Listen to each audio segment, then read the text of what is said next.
До крајот на месецов, Советот на општина Валандово треба да ја донесе одлуката за ослободување на родителите од партиципација во детските градинки, а ќе важи од месец февруари. Вака ни изјави градоначалникот на Валандово Перо Костадинов, откако вчера објави дека отпочнуваат постапката за целосно укинување на партиципацијата за згрижување на своите деца во детските градинки за родителите кои што живеат на територијата на оваа општина, а средствата за оваа мерка ќе бидат платени од буџетот на општината.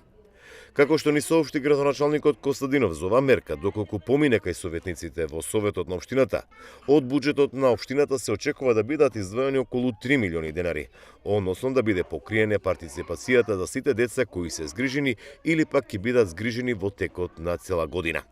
На овој чекор се одлучивме заради економската и енергетската криза со која се соочуваме, но и да поттикнеме згрижување на сите деца од општината, односно да ја зајакнеме солидарноста на заедницата, ни изјави телефонски градоначалникот на Валандово Перо Костадинов, кој очекува со воведувањето на оваа мерка да се зголеми и бројот на опфатени деца во детските градинки во општина Валандово. Во двете градинки во општината, Калинка во Валандово и Детелинка во Јосифово, во моментот се згрижени околу 270 деца, од кои околу 220 во градинката Калинка во Валандово, а останатиот број во ново отворената градинка во Јосифово.